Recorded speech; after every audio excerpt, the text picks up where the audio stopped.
Okay, good evening, everyone. It is 6 o'clock. I now reconvene the regular meeting of the Board of Education at 6 p.m. with Bridge, Cruz, Gagnier, and Schaffer present.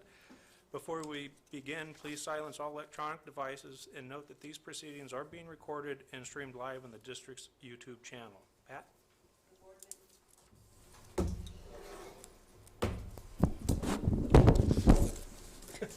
Sorry. The board met in closed session from 4:40 to 5:50 p.m. regarding conference with legal counsel, anticipated litigation, one possible case, conference with labor negotiators, ACT and CSEA, public employee discipline dismissal release, public employee appointment, elementary school assistant principal, junior high school assistant principal, high school assistant principals, Director Communications and Coordinator Elementary Curriculum, and Public Employee Performance Evaluation Superintendent. By a unanimous vote of 5-0 with Bridge, Cruz, Gagnier, and Schaffer voting yes, appointed the following. Andrea Johnson, Director Communications, effective May 21st, 2021. Appointed Lauren Altermat, Coordinator Elementary Curriculum, effective July 1, 2021. Appointed Sangeeta Morar, Assistant Principal, Chino High School, effective July 19, 2021. And Yvette Taylor, Assistant Principal, Ayala High School, effective date July 19, 2021. No further action was taken, which requires public disclosure. Thank you, Pat. Leading us in the pledge tonight will be Mr. Bridge. Please stand, face the flag, place your hand over your heart. Ready, begin. I pledge allegiance to the flag of the United States of America and to the republic for which it stands, one nation, under God, indivisible, with liberty and justice for all.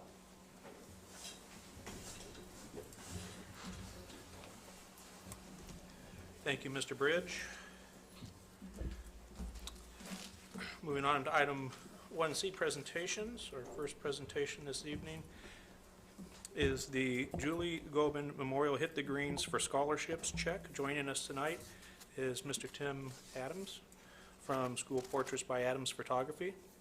Tim Adams and his team once again hit a perfect score by coordinating another fantastic golf tournament and raising thousands of scholarship dollars for seniors at the Julie Gobin Memorial Hit the Greens for Scholarships annual golf tournament earlier this year. Mr. Adams, would you like to say a few words, please? Sure.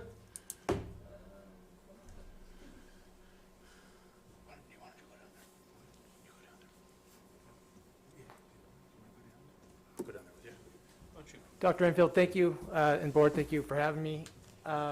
Just the fact that we're here is amazing. I thought 16 or 18 months ago this wasn't going to happen. And through kind of sheer will and force and the amazing team I have back at our office, my wife Sally, who is really the brains behind the organization, and she really puts the whole thing together, and I get to stand up here and give you guys a check. So, sorry, my glasses are fogging up. I joke at work, I said I get to make all the promises and these guys get to keep them. So, you know, we went back and forth on whether this golf tournament was even going to happen. Reached out to school board and you guys, and said let's go for it. And so we made some changes with the dinner and some of the raffle stuff, but we were nervous. We weren't sure that this was going to happen. We weren't sure we were going to get much support, but I tell you, the support for the golf tournament, the golfers, the sponsors, our community, nobody even blinked. No one complained about the dinner and not having the dinner, and it just went off without a hitch. So I'm extremely proud of our community. I'm extremely proud to be able to present this check to you guys. I was nervous about what we were going to be able to provide this year, and it's amazing. So we're going to, this year our proceeds are $27,075. So.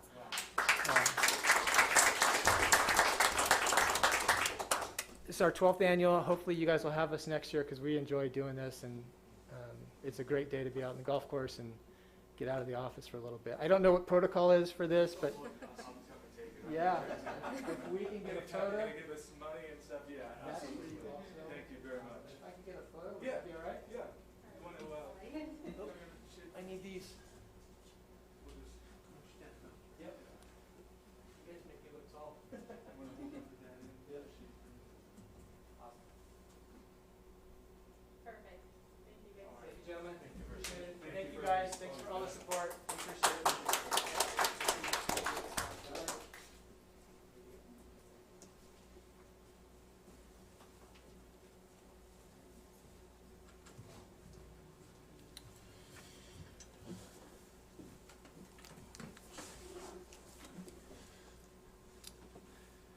He snuck out before I was able to ask him, Dr. Enfield, do you know how much money they've raised over the last 10 or 12 years?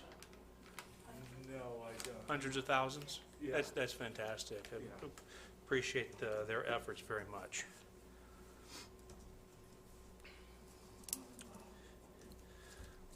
Moving on now to presentation item 2.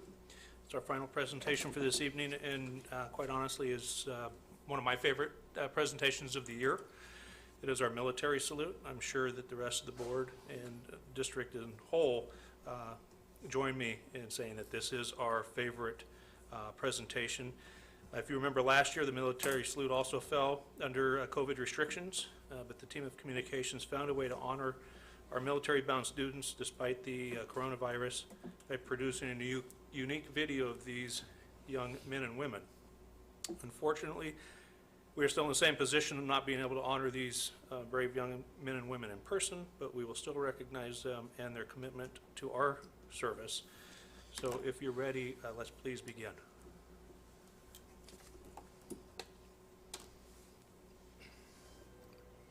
Chino Valley Unified School District salutes our graduating seniors who will be serving our country through enlistment or appointment to the United States Armed Forces. Angel Martinez, United States Marine Corps. Anthony Gomez, United States Marine Corps. Dylan Lancaster, United States Marine Corps. Eduardo Palacios, United States Navy. Elizabeth Cogley, United States Navy. Gage Longoria, United States Navy. Isaac Hernandez, United States Marine Corps. Joseph Hendry, United States Army. Asif Akram, United States Marine Corps. Edgar Mosqueda, United States Marine Corps. Francisco Camacho, United States Marine Corps. Jeremiah Hartley, United States Marine Corps. Renee Banda, United States Marine Corps.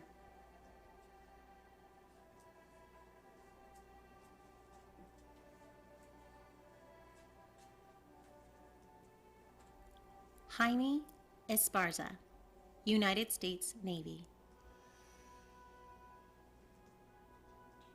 Jaden Chang, United States Marine Corps.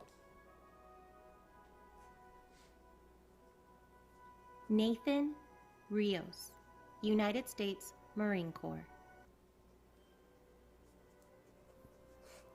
Vincent Araguen, United States Marine Corps.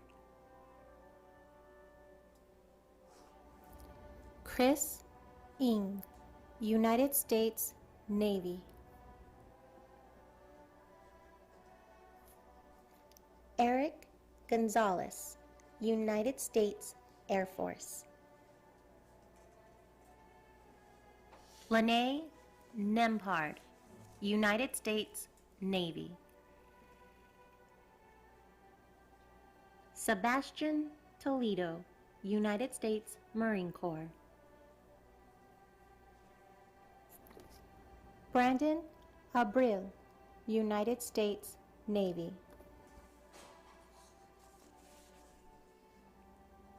Joseph Whittick, United States Marine Corps.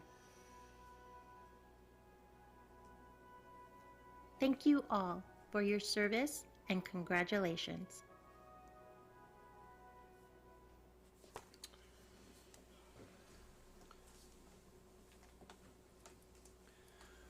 Again, from myself, the board, and the district as a whole, and the community, thank you to each and every one of you for your willingness to serve our country.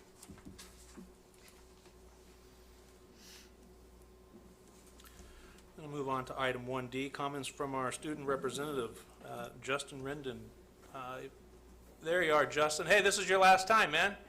Yeah, it is. All right. We're ready when you are. Okay. Good evening, Board President Schaffer, board members, superintendent Enfield, and distinguished guests. I wanted to take the time today to thank you for allowing me the privilege to serve as student board representative for the year of 2020 through 2021. This was a rough year, but with the knowledge and urgency from the board, we successfully ended this school year. I graduate in 5 days from today, and I am honored that I spent my last year working alongside this amazing board. I would also like to give a special thank you to Mr. Bennett for assisting and guiding me through this process. You are so appreciated. With that being said, I wish the board the best of luck and a blessed year. Thank you very much, Justin. Would any board members like to make comments since this is Justin's last meeting with us? Mrs. Gagnier, please. Yes, Justin. First and foremost, I'd like to thank you for...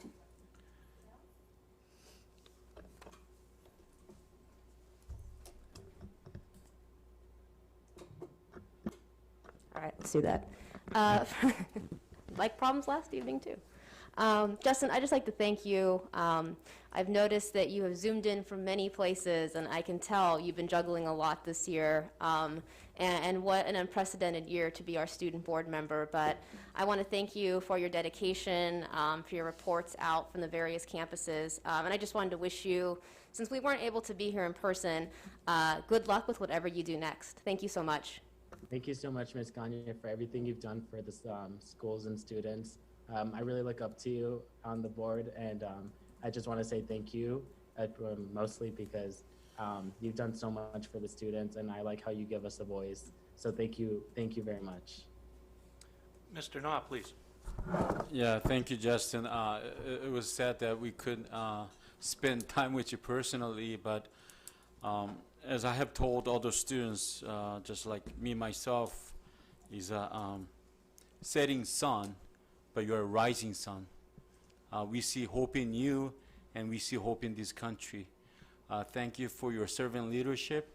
I hope that you'll continue that on your future, so you one day become a great leader, a great father, great husband, and be blessed with all your life goals. And you let me know if you need any advices or you need help. Let me know. I'm always open to it. Thank you again for your service for the whole year. Thank you so much, Mr. Na. I hope you have a good year. Dr. Enfield, please. Justin, again, I want to thank you for your leadership, serving on the superintendent's advisory committee with me. I truly appreciate everything that you've done. Thank you for your leadership of serving on this board, and I know you're going to do great things, and I wish you the best. Thank you. Thank you, Superintendent. I hope you many good years as well, and thank you for all you've done for us. Mr. Cruz, please. Justin, so if you need a letter, a recommendation, or referral for a job, you ask me anytime. Thank you, Mr. Cruz. Thank you. Justin, I want to thank you for all that you did for all of the students across the district and being their voice. You were very steady and reliable, and they were lucky to have you leading them as their student rep on the board this year, even in these unprecedented times. I mean, you came through for them. I congratulate you on your graduation in a few days, and wish you the best of luck on all you do in the future. Thank you so much.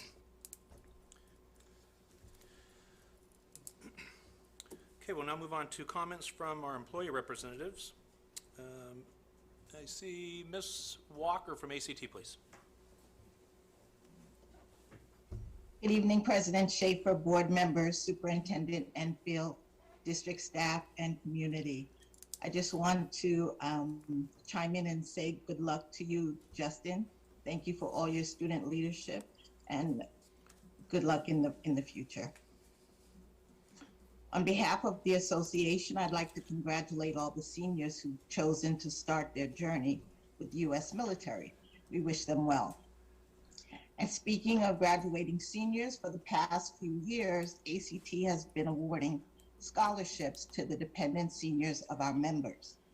We have awarded scholarships to the following students and wish them well as they begin a new chapter of learning in college or vocational school. Tomas Alves, Adam Beatty, Caitlin Graham, Albert Guo, Nolani Liu, Tyson Murata, Nathan Wynn, Trey Salmon, Cameron Sam, Riley Schuler, and Emily Thompson. Congratulations, seniors. Next, I want to share that at our Day of the Teacher event, which was virtual again this year, we recognized our Educators of the Year. These amazing educators were nominated by the colleagues for not only the outstanding work they do for students, families, and the community, but the support they give to their peers on a regular basis. Our Elementary Teacher of the Year is Adelina Solis. She's a resource specialist at Chaparral. Our Secondary Teacher of the Year is Rodrigo Veloso, who teaches social studies at Don Lugo. Our Counselor of the Year is Kathy Spahn from Chino Hills High. Our Nurse of the Year is Sherry Ma, who not only works at Buena Vista Continuation School, but supports our school community district-wide. Our Psychologist of the Year is Modell McIntyre, who supports the students at Don Lugo, Buena Vista, and Boys Republic. While their colleagues submitted pages and pages of reasons why these unique awardees should be recognized, some common themes stood out. They're dedicated, they're involved at their schools, and they make meaningful connections with students and families. So to our honored educators, thank you for all you do, and congratulations again. We do have retirees, and to them I say congratulations as well. In looking at their years of service, the number of years averages around 25. That's incredible. Best wishes to our retirees, and we hope you find retirement restful but fun. And that will conclude my comments this evening. Thank you. Thank you very much, Ms. Walker. Next, we'll go to Mr. Danny Hernandez, CSEA President. Thank you, Board President Schaffer, board members, Superintendent Enfield, cabinet, and community. I'd like to echo the statements about Justin and the graduating seniors that will be joining our U.S. military. Thank you very much for your service to our country. I know when Justin, we didn't officially get to meet in person, but I wish you very much luck in the coming years. I know you'll do great things. I wanted to congratulate ACT. I know in this board agenda, the ratification of the agreement between CSEA ACT is going before board, also with our confidential employees. I wanted to again thank the district, the negotiating team with the district, and again congratulate ACT. It is always much appreciated and always much needed. It is very fitting that this week being CSEAW week, Classified Appreciation Week, that it is done this week. So I appreciate that. Finally, sad to report that we have lost another one of our bus drivers.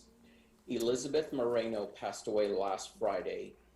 She was approximately a 22-year employee, always with the Division of Transportation. She will be sorely missed by all the bus drivers, the students. She was from just the stories that they tell me about her, she was very encouraging, very nice. But if you can, please keep her family and her loved ones in your thoughts and prayers. And with that, that concludes my message.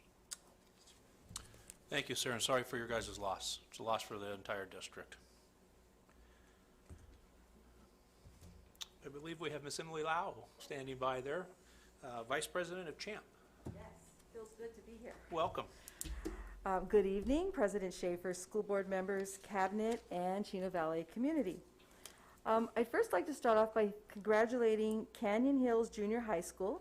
This past Tuesday, Canyon Hills was recognized by the San Bernardino County Superintendent of Schools, Ted Alejandro, for the National Forum Schools to Watch, which is a huge accomplishment. So keep up the great work, Canyon Hills Coyotes. As our schools prepare for our last week of instruction, we want to celebrate our students' accomplishments with gratitude for the dedication of all of our CVUSD employees who went above and beyond for the good of all of our students. It's been a challenging years, but together we've thrived. We've found a way to make it work, and it's been good for our kids. Lastly, there are not words grand enough or smiles wide enough to express the appreciation we have for our local military heroes. We extend our heartfelt appreciation to all who have served, all who are currently serving, and especially to our current high school seniors who will be serving to protect us in our United States of America. Thank you very much. It's great to be here. Thank you, Ms. Lau.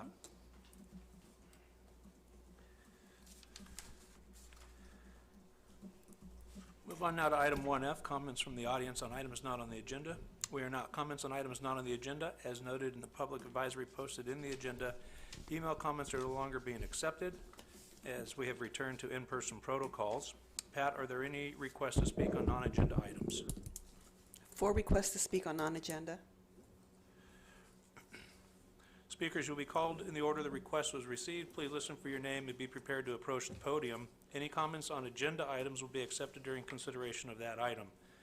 Once the board has commenced deliberations on an issue, speaker cards will not be accepted. The board is very interested in your comments, but please bear in mind that the board typically does not respond to comments during this time on the agenda. It is reserved specifically for public comments. Individual members of the board may respond during board member comments at the end. Mr. Bridge, will you please explain the light system? Speakers, you have 3 minutes to address the board. Please limit remarks to new points. Begin at the green light. The yellow light means that you have 30 seconds left. The red light means your time is over. Please adjust the microphone as necessary, and please speak directly into the microphone. Audience members, please refrain from making comments while speakers are at the podium. And please note that Board Policy 1312.1 outlines the procedure for anyone who wishes to file a complaint against a district employee. The first speaker is student Mackenzie Lippin.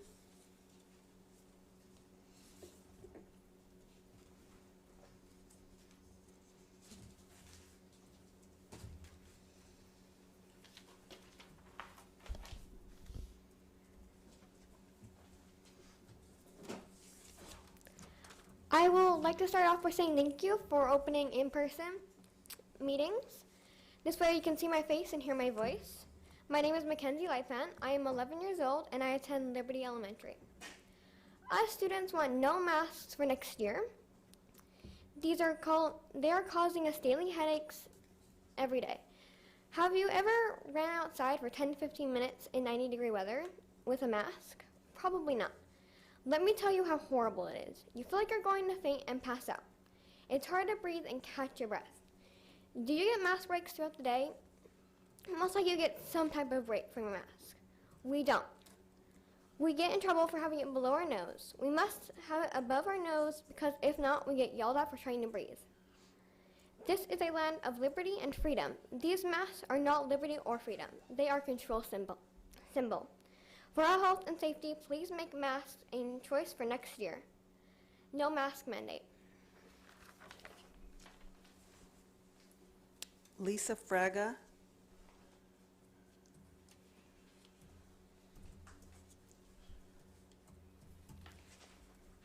Good evening, Dr. Enfield, board and staff. In February of 2019, Cal Aero's student count was 1,385 students. We are expecting 1,560 students for the 21-22 school year, and that number grows daily. The pandemic did not slow our growth down in the preserve. We have developments selling out the same day that they are released. In fact, the Planning Commission approved the Fallon Crest project on Monday that will add many more residents to our community, and a projected increase of 474 students over the next 3 years. Yes, that's over 2,000 students that will need to call Cal Aero home, the school that should have never held more than 1,200 students. Furthermore, did you know that we are still less than 40% built out? In May 2019, this board, minus Mr. Bridge, decided to fast track Preserve 2 with an anticipated opening date of August 2022. That's next year. Yet here we are 2 years later, and the foundation hasn't even been poured. This is not a we really like a second school, it's a we need a second school issue.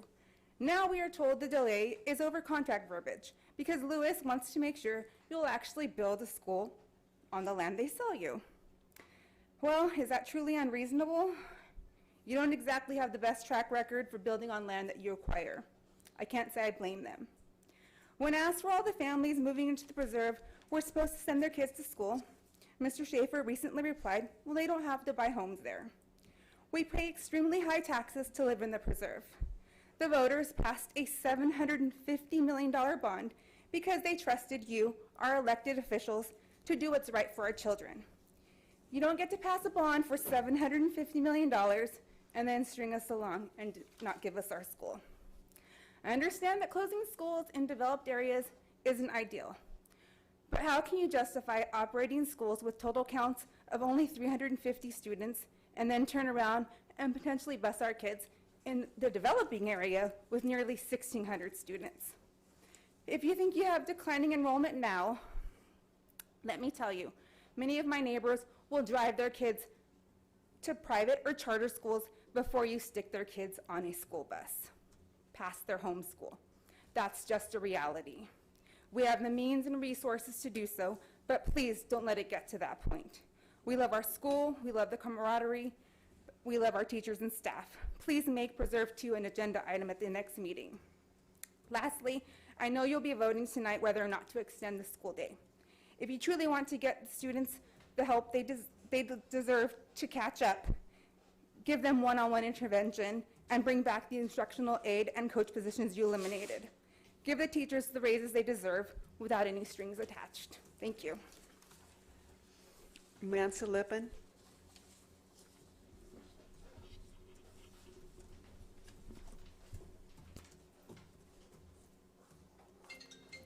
Good evening. I would like to begin by saying thank you to all of the school staff for working so hard during these uncertain times. Way to go. In the beginning, the policy regarding our students to wear face masks seemed responsible due to so many unknowns about COVID-19. But now we are well over into a year into this pandemic. The curve is flattened, the counties are in the lowest tiers possible, plus the CDC just removed the mask mandate. The vaccine is now available to anyone in the public over the age of 16, which I think it's changed to 12. So everyone can get vaccinated that wants to get vaccinated. We have seen children are highly unlikely to become seriously ill from COVID-19. So why force a mask on a healthy child? Let's be honest. Children don't wear masks properly. They continuously touch them, pull them down below their nose, sneeze, drop them, pick them up, use them in the restroom where they shouldn't have them on, and lose them. Kids are getting in trouble for these actions, like detention or losing recess. They are a complete distraction. Teachers already have enough on their plates. They do not need to be a mask police or enforce mask wearing. The rules for wearing masks don't even make sense for our children because they sit next to each other at lunch without a mask on and then go outside and play and need a mask on. They have dust shields, social distance, and still have to wear a mask. Like, really? Does it make sense? You guys are up here, half of you have your mask down, and you don't even have it up over your face, and you don't get in trouble. They have to wear it at PE. They have to have it outside. Like my daughter said, it's hot, they're running, they're fainting. It's not good for their health and safety. These kids are ours. It's our decision to make it for their health and their safety to take the masks off. Please leave it up to us. It has been long enough. It is time for us to come together and stand together. The decision for mask wearing by our children should be optional and decided by each children's family to make that decision, not the school board and not the health department or the government. We know what is best for our children. We ask that the board make mask optional for summer school and for 21-22 school year and put the decision back into the hands of the parents. Sharon Duran.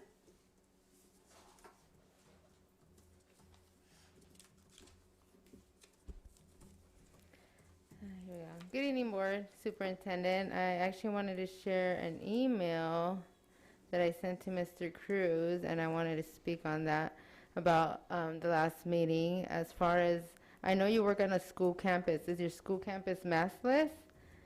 And you kept saying, let's do the right thing. So when you wanted to out the LGBTQ students in the district who are more likely to be victim of hate crimes, that's what's right thing to do for students. It's very disappointing to see how you stand up there and support lies. So like I told you in my email, I will keep emailing you as many times. This is the first time you've actually emailed back in 6 years. And not to mention Mr. Na, who's never emailed back. So there's that. Also, let's turn this to a positive note. I actually wanted to give a shout out to the cafeteria workers. I know you guys usually have like an award for classified employees, and I feel like they've been keeping these kids fed, you know, in communities that maybe those are the only ones. And I've gone to the drive-up ones where mom's there pushing a stroller, walking out because they don't have a car. You know what I mean? So those are the ones that need it. So I totally appreciate all the cafeteria workers. I told them today, you guys deserve an award for this. I wanted to mention, I don't know if you guys did the GERD award this year. I didn't see anything about it. But I don't know if you guys know who Mark Hargrove is, who recently passed. And I actually nominated him for that award, I think, like 2 years ago. So I don't know if there's a way to pull his application, if I can request that, to nominate him again. I think that would be something nice to the family. I tried to do it, like I said, a few years ago, but nothing came of it. So he's a great person in the community. I think that was it. Oh, about the mask. Yeah, I'm sorry. If you don't want to wear a mask or your students to wear masks, it's just the same thing as they told us before. You can stay home and do distance learning. I did distance learning for my son, who's 7 years old, who has bad asthma, who has actually been hospitalized and had to stay in the hospital for 3 nights because he had low oxygen levels and they couldn't get them stable. So I feel like if anyone needs a medical exemption, it would be someone like him. He's 7 years old and he understands he can't go anywhere without the mask. And as soon as he's in the car, pulls it down. So, if I can get my 6-year-old just turned 7-year-old that has an IEP to understand this method, I think as parents we need to lead by example and tell them, you don't want to wear the mask, you need to wear it now so everybody doesn't have to wear a mask later. Thank you for your time. Final speaker. Okay. Thank you to all our speakers, and thank you for sharing your thoughts and concerns with the board. Right now at item 1G, changes and deletions. Pat, are there any changes and deletions this evening? There are none.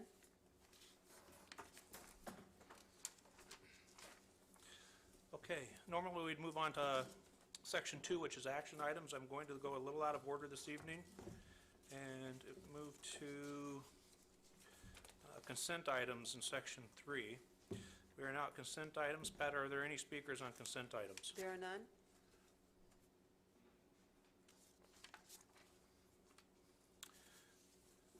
As for board member polls, Mr. Cruz. No poll. Mr. Bridge. Yes, one poll, page 129, expanded learning opportunities grant plan. That's 3C6. Thank you.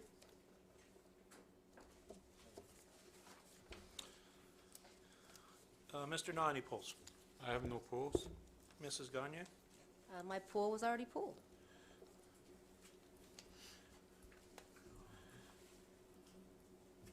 I too is going to pull item 3C6.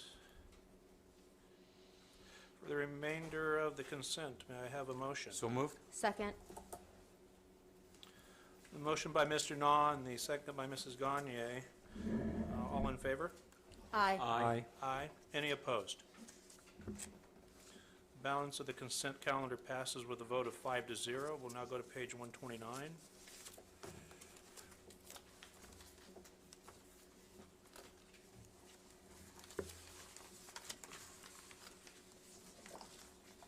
This is item 3C6, Expanded Learning Opportunities Grant Plan.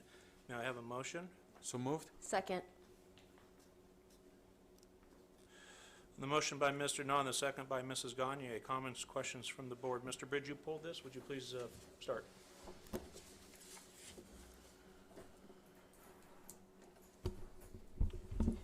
Thank you, President Schaffer. The one thing that I've been hearing, and I know it also we'll be taking action on another item later related to this, but this grant plan is significant money for the district. And one of the things in it that I've been hearing about has been the 30 minutes. And I thought, being the former history teacher that I was and in a sense still am,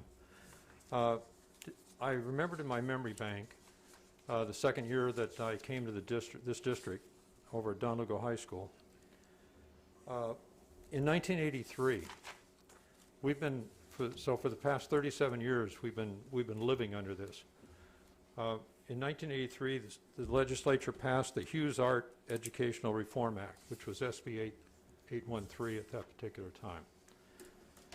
That bill is commonly referred to as by many of us as the longer day, longer year. It added additional minutes to the day. It added 4 days to the calendar, to the school calendar. That's why we now have a 180-day calendar. We used to have 176. And that has been in place since 1983. There was additional funding. This kind of came about, many of you know about Prop 13. That happened in 1978. And as funding started shifting to the state, and we were wondering where the money was going to come from, and summer school was canceled during those early years in the 80s. This was a significant funding package, but part of it was we had to add minutes to the day. We had to add days to the calendar. And so I don't really have a problem with the 30 minutes for next year. It's just a one-year item. I think, however the schools work it out, I'm good with that. I'm going to support this, and I just want to let people know about that bill in 1983. Thank you. Mrs. Gagnier, please. Wouldn't be a meeting if I didn't have a bunch of questions, so here it goes. So I think there had been, man, this thing does not work. I think that some of the consternation over this has been how we got here, like where the plan came from, why this is the plan, and I appreciate that.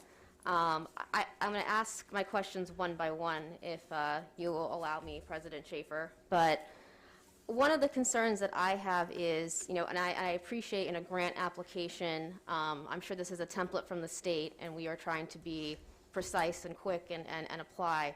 But I don't think it's clear in some of these items what necessarily is being covered. So I know that the instructional daily minutes, the additional 30 minutes, has received a lot of airtime in communications and social media.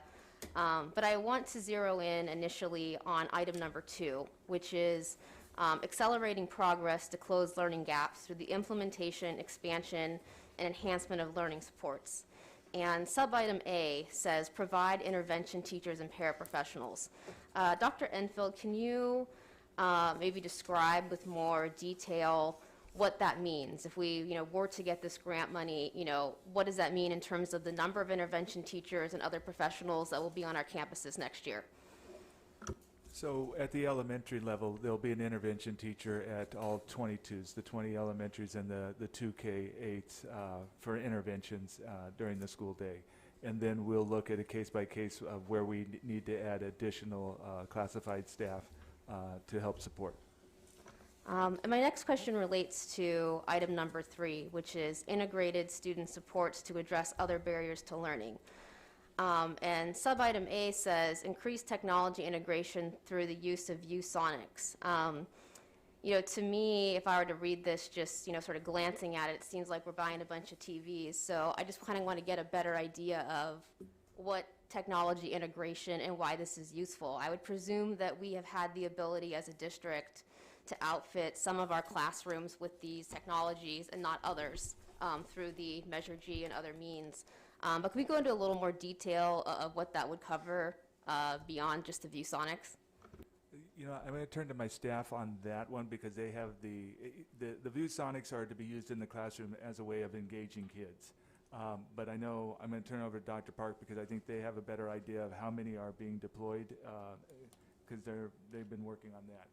Does Dr. Park have a microphone? Should I speak loudly? Yeah, use Rich's or even the podium. Sorry, Dr. Park.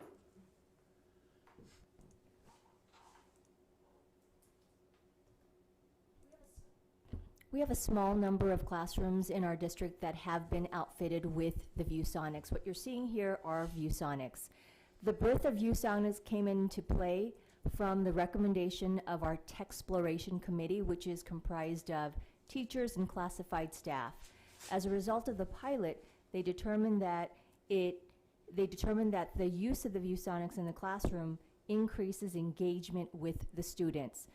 Other than functioning as a TV, a simple projector, it actually has numerous features where students can write on it, interact with it, timers, lots of different ways for random selection to promote engagement in the classroom. So with this funding, we would like to allow access for all of our students to have the opportunity to have these ViewSonics to promote engagement. And will this accomplish all of our classrooms having this? Yes, that will. And I think my final question for the moment is item number 7, which has to do with training for school staff on strategies to engage students and families in addressing students' social, emotional, health, and academic needs. And it identifies in sub-item A, provide 3 additional professional development days. Is this funding just to cover those days, or are there going to be other supports for our educators to help students remediate? Item 7A is really to bank on a systematic process that we've already built upon, which we call professional learning communities. It allows our teacher teams, it allows teams of professionals to really focus on students' needs, designing instruction, designing services, and coming up with plans not only to monitor their learning academically, emotionally, but also to come up with remediation plans. So it really only covers the time to provide staff to be able to analyze and provide recommendations for learning and responses for learning. Thank you. Mr. Knott, please. Yeah, I had many conversations with parents regards to this grant and changes on classroom schedules, adding another 5 minutes per classrooms. And they have shared with me that it could be more practical for students' sake to have maybe half an hour spent on one-to-one instructions so that the students could benefit more. Dr. Enfield, have you thought about that concept? Yeah, we always, one-on-one would always be the ideal, but funding-wise, we could not afford that. I don't know any district that would be able to have one-on-one for the types of learning loss potentially that we have experienced because of the pandemic. We looked at the number of days and we've looked at the number of days that the instruction has been reduced for our distance learning students who've gone into distance learning, not counting March, April, and May of last school year, but starting from October to February, before we even transitioned for some kids coming back. Kids lost anywhere from 22 to about 30 days of instruction because of the different way that we were delivering instruction. Because if they were in person, they would have been in front of a teacher for that time period, but in distance learning, we didn't want them on a computer in front of that for the same amount of time. It just would not be good for a student to be on a screen that long, and it would not be good for the instructor. So there was a breaks that we built into that school day through the distance learning program, and as part of that, there was a reduce in the amount of instructional time. And so what we're looking at is adding the 30 minutes to make up, and that's only approximately 16 days, but that is 16 days that we believe would benefit our students because of the learning, the potential for the learning loss because of the pandemic. And my follow-up question is, have you talked to, but you being an educator as well, I understand that, but have you talked to classroom teachers and see if that's the direction they would like to see additional 5-10 minutes, and could it really be helpful to the students? I can't say I've talked to every individual teacher, but we did talk with our association, and it is part of an MOU to add those 30 minutes, and the association took it to its membership and it approved it. And so the majority of the association voted and approved that MOU. So I have to use that as they were in favor of it. Okay, thank you. Okay, Dr. Enfield, I have a couple of questions, clarifying questions, if you don't mind. I know part of the application process was engaging with parents and groups of parents. Can you provide some background on what groups of parents or who was contacted as far as the grant process? Yeah, we use the process we've used for the LCAP that we take every year. We gather input from our associations, from ACT, from CSEA, and from CHAMP, our management, and then we go to our DLAC committee, our district DLAC committee, and our district LCAP committee. And they're the group that provides input regarding these grant funds. Okay, thank you. You mentioned a second ago that there will be an intervention teacher at every school site. Are those new hires or those current employees that are being transitioned into that position? Well, during the pandemic, and because of what was going on in the pandemic, we froze those positions. And so we will be bringing back a number of those positions. Like I said, 22 of those positions. We're working with, I know Human Resources is working on who they're bringing back, but we're looking at the ones that were currently in those positions to bring back. Okay.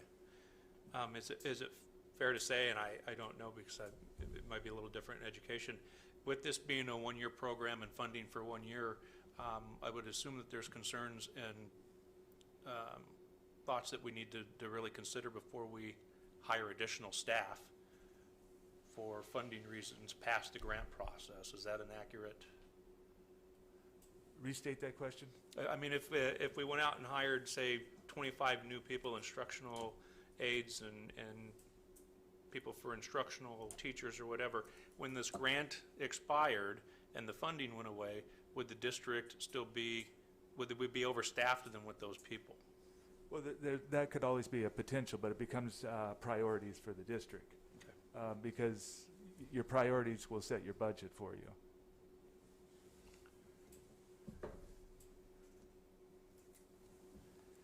You know, one of the concerns that I've heard, and quite honestly, this was a concern of mine actually before contemplating adding 30 additional minutes to the school day, instructional day, is our district's homework policy, and more specifically our administrative regulation 6154 that sets out the expectations of homework load and times associated with homework assignments. I sincerely hope that if this does pass, that the district can do a communication campaign and put out with our teachers, and I'm not trying to tell them how to do their job, but I think it's important that we take a look at the amount of homework that would then be assigned and make sure that it's quality over quantity, and that it's specific homework and not just a busy work. You know, that is one of my big concerns, because I'll be honest with you, I have a daughter in high school, and our schedule is as tight as everybody else's. And so my concern is trying to squeeze in even more homework with a shortened period between the time she gets home and the time she's going off to her other activities, because she has something almost every night. And so I think that's a valid concern. To what extent we can address it, hopefully we can have those discussions, but I would like to see something along those lines. Not a problem. Are there any other questions or comments? Mr. Cruz, I don't think your light's working tonight, sir, but go ahead. So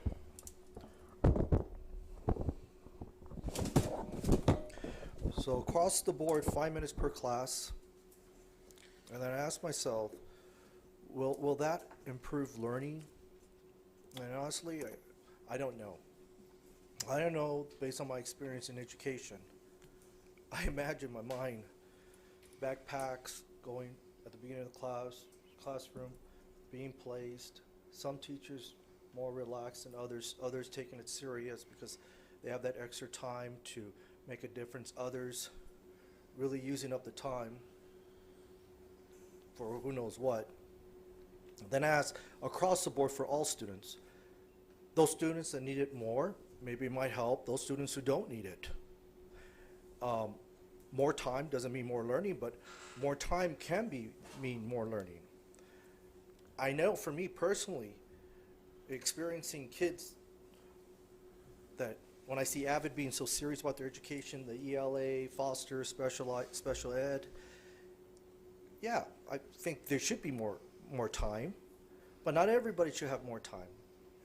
And then you have to take into account outside interests.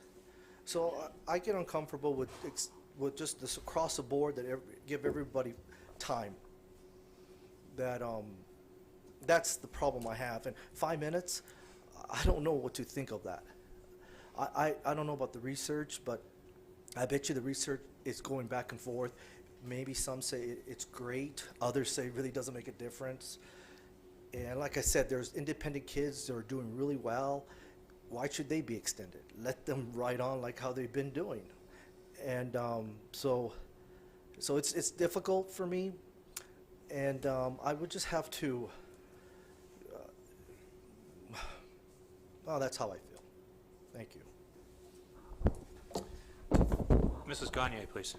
So I think that should this pass, there's a balancing act here. And I will say I tend to, maybe it's my position on the board, I don't know, I tend to get sort of things from all sides and have conversations across the spectrum. And I think that valid points have been raised all across the spectrum in regards to this. We are a unified school district, and so, you know, we do have students here that I think often get overlooked, that they are not getting, because they don't have support at home. You know, they, during this pandemic, just sometimes don't have parents who are fluent in technology and have clearly not benefited and really do need extra time. And this extra 30 minutes will be critical for them because they may have missed out on a whole year of learning. And that's one of my concerns, is that we do have, and maybe this is not known necessarily, a very large population, probably 50% or more of our students who fall in that category. And so, you know, we have to sort of balance that with, we do have students who, from all sides of the learning spectrum, some did phenomenal with distance learning. They actually thrived, and they didn't thrive in the classroom. And we have others who are top performing students who this was their worst year academically because they just, distance learning isn't the way they learn. They're tactile learners, they're in person. So this is difficult to come up with a plan that's going to work for everybody. I also think, and I want to echo Mr. Schaffer's comments, the number one thing I've heard, and I have some educators who contacted me who also said that their plan is to adjust for this, is homework. I mean, I think that's a valid concern, because if we are to implement something that is impacting students across the board, we do need to think about that. Because if some of our students who maybe this isn't the best solution for them, but they might be, you know, better performers, having to maybe sit there while there's some one-on-one time and then going home and still having X amount of homework, that doesn't really seem like that's working out for anybody, to be frank.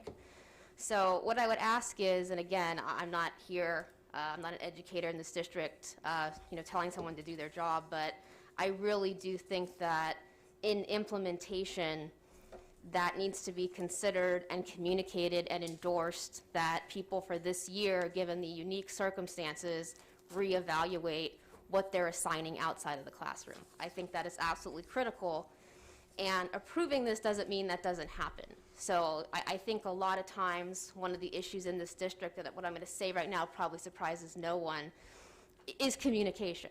And so if this gets adopted, we need to be very clear that this really was the number one issue I heard about. It was homework. It was that they were going to go home and nothing was going to change. I've heard it from students, I've heard it from parents, I've heard it from educators.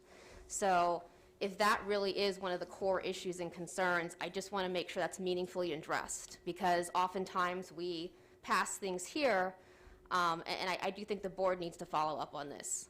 So I'll commit to following up on that should this pass, but you know, I am concerned about that. I'm also concerned that, you know, it's been a rough go of it the last 15 months, and you know, I don't want to increase stress on anybody. I think everybody's been through enough over the last 15 months or so, but I also do want to make sure that we are supporting our students who need it the most, because I do think this has been especially difficult on them because they just don't have the supports. So I just wanted to highlight that and just make sure that beyond, if this is to pass this evening, that we have a commitment to making sure that this works as best as possible for everybody. Because I don't think anybody negates the fact that we have students who this will help them. But that doesn't mean that we need to adjust other things to make sure it works for as many students as possible.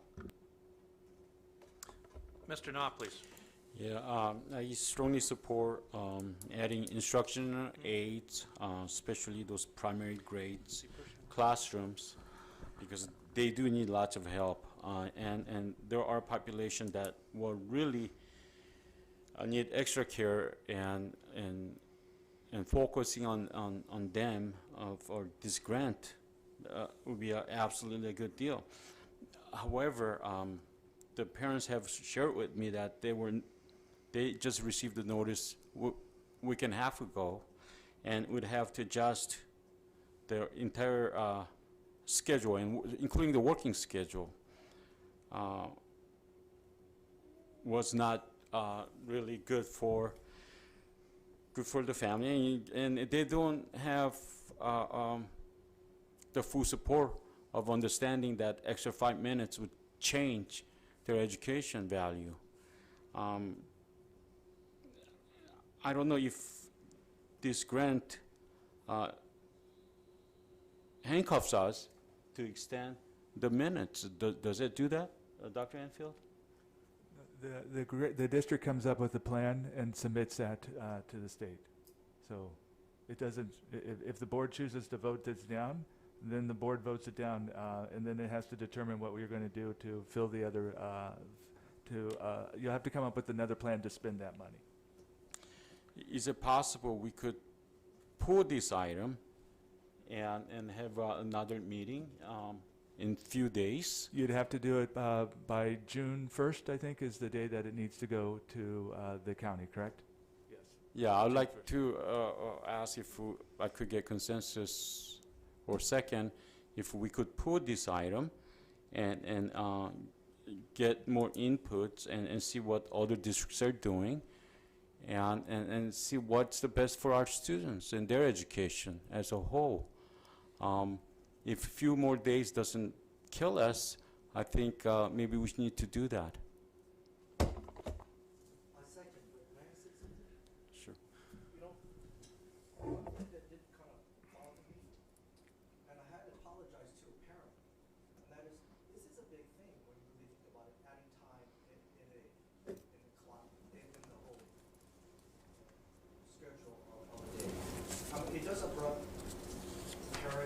structure. So it should have been necessary, just like COVID surveys, that we should have surveyed the parents how they felt about this too. It just makes common sense.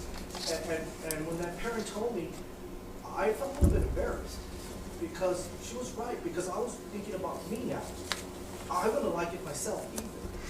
So I have to apologize to her that I should have thought of that. You know, things like that happen to me from time to time.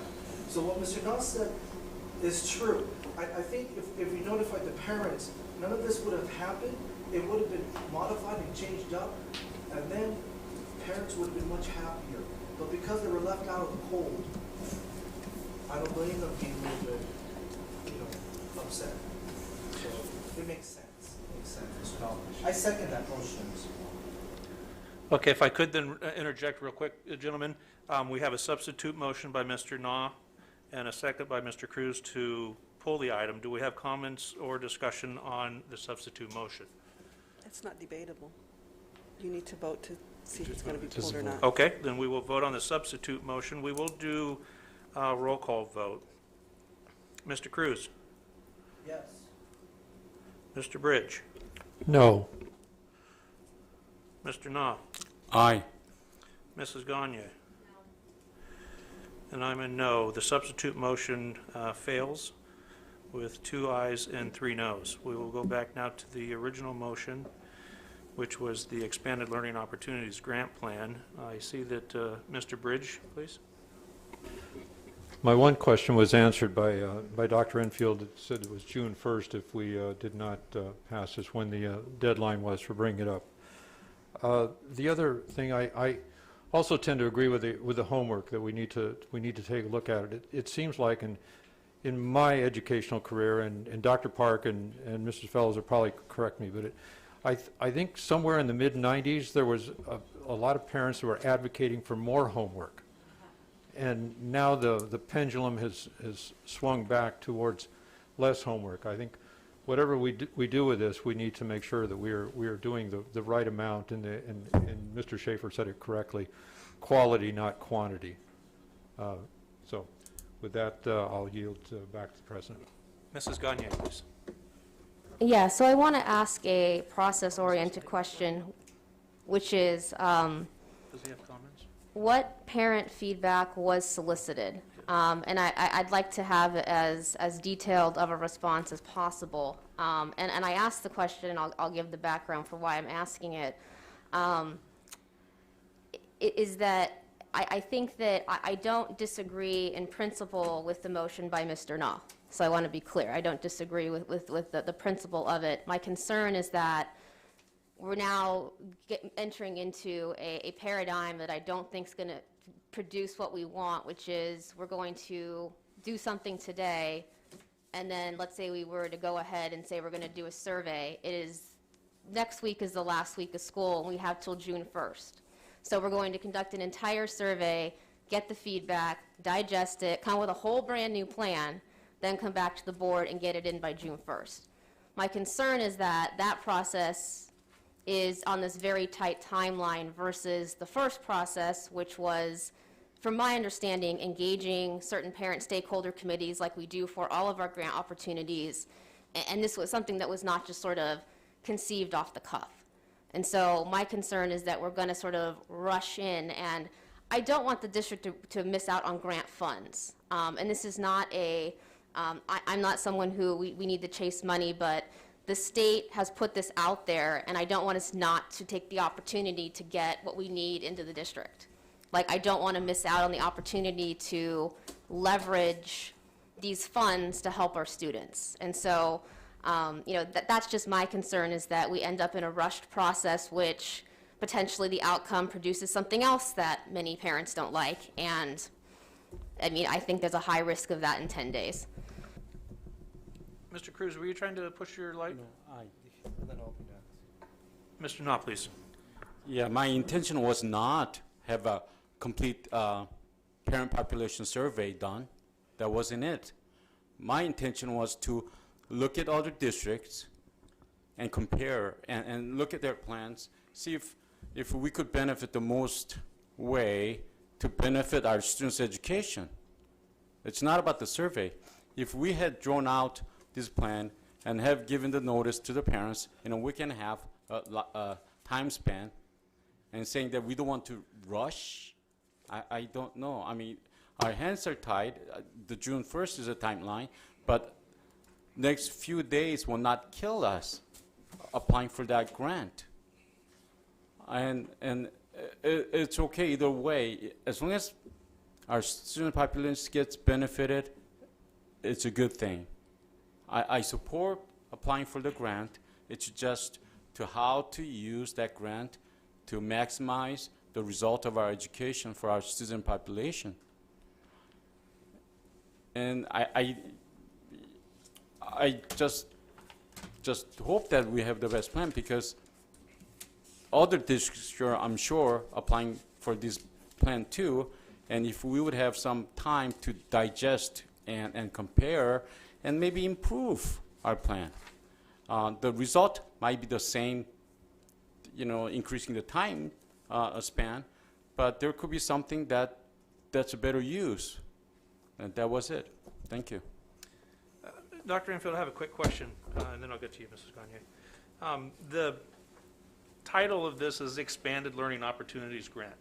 Is it imperative that expansion of either the number of minutes in the day or the school year in general by added days is part of our proposal? It's the number one thing when you look on the grant application, is the state's looking at you extending the school year, either through minutes or through days.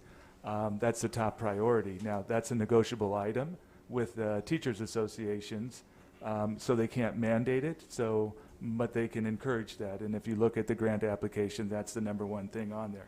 The kids have a learning loss, and it would make sense the way that you would help support that would be extending days or extending time to the school year.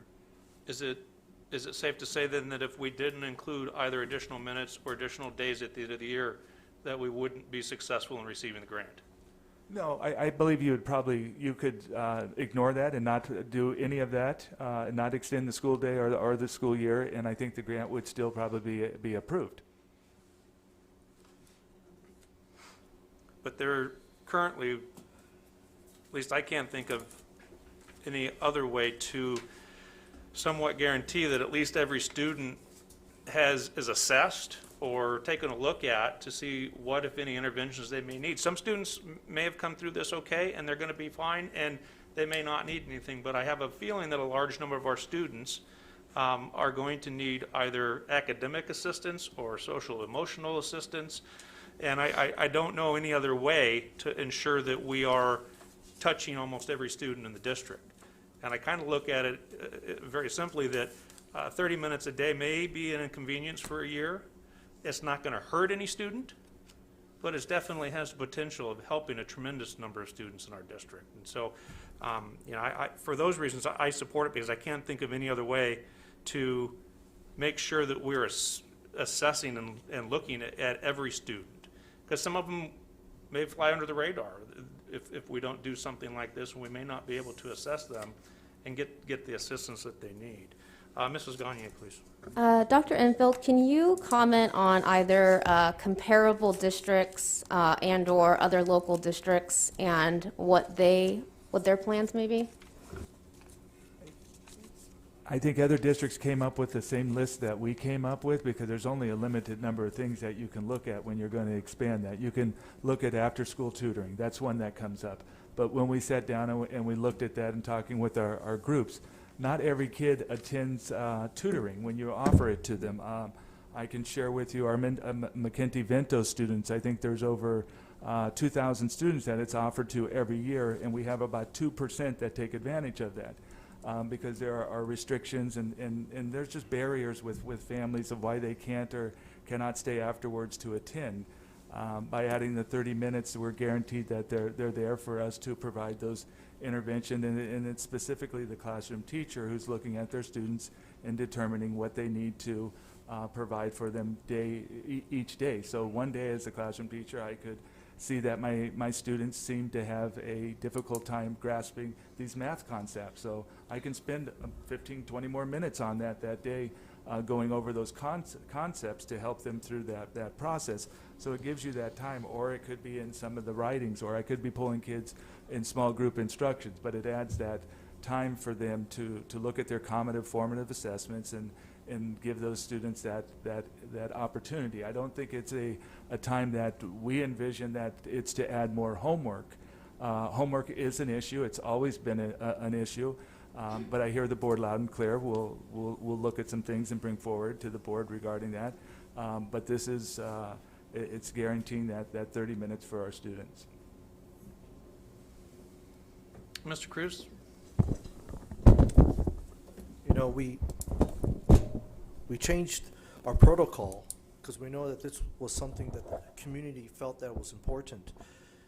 You know, for me, you know, I just want to feel good of the things that I do rather than feel guilty, because knowing the fact that when it comes to our community, our parents, I mean, we could always set time for anything.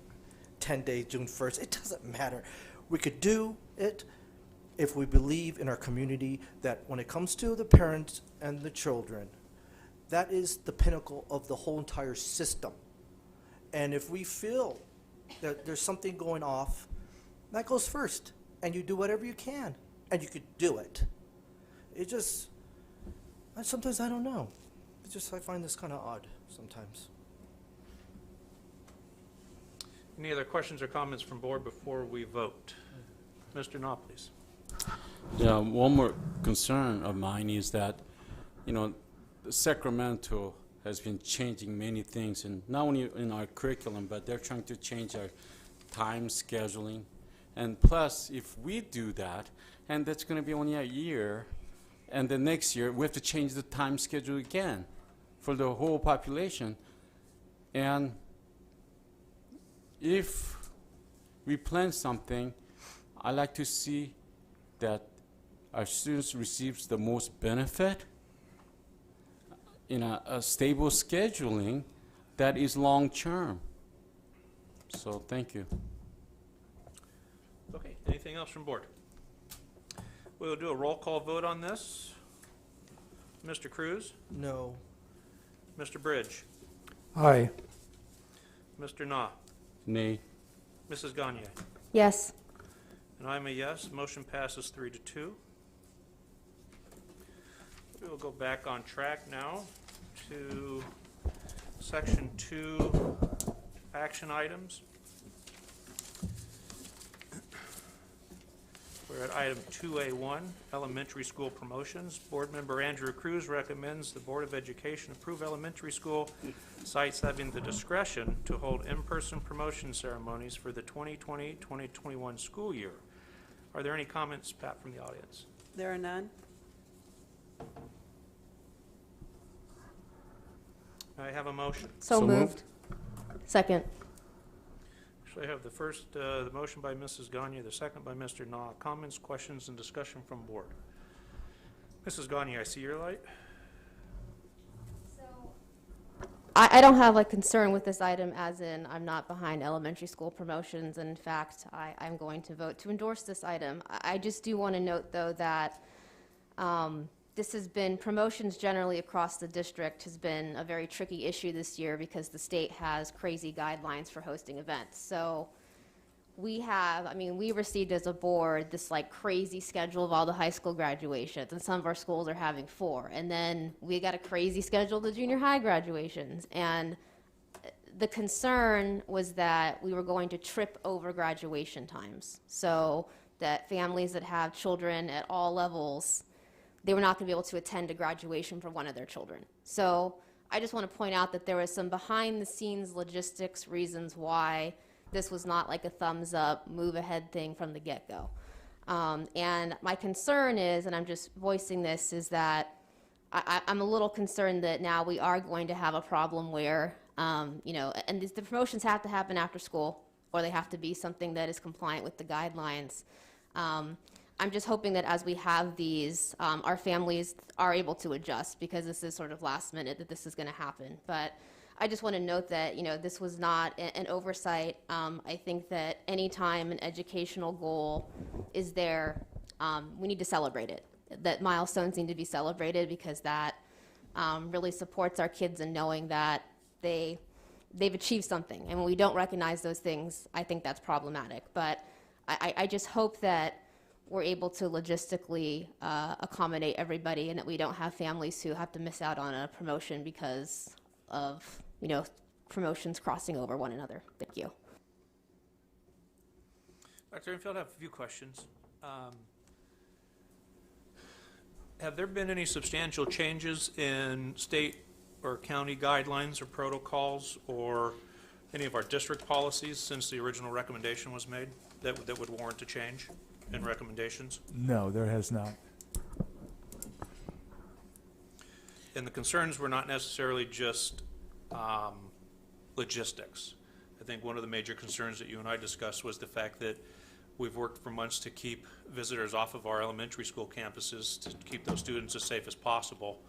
And now we're going to open it up potentially. I'm assuming these are now going to have to take place after hours, after school hours? Yeah, they would take place after the school hours. With that being said, is staff going to be required to attend? What if they've already, at this late date, what if they already have plans to go out of town for family members' graduations or for graduations of other family members in the district? Is there going to be a mandate that they attend? No, there's not a mandate at the high school graduations or the junior high promotions, so there would not be one here either.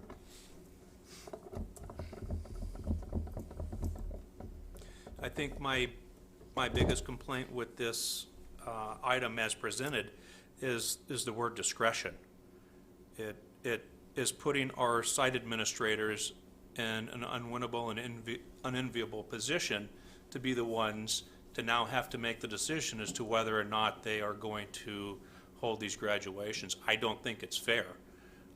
This is the governing body of this district. I think we make a decision either up or down, but we don't pass the buck on to our employees. That to me is just completely unfair and inappropriate.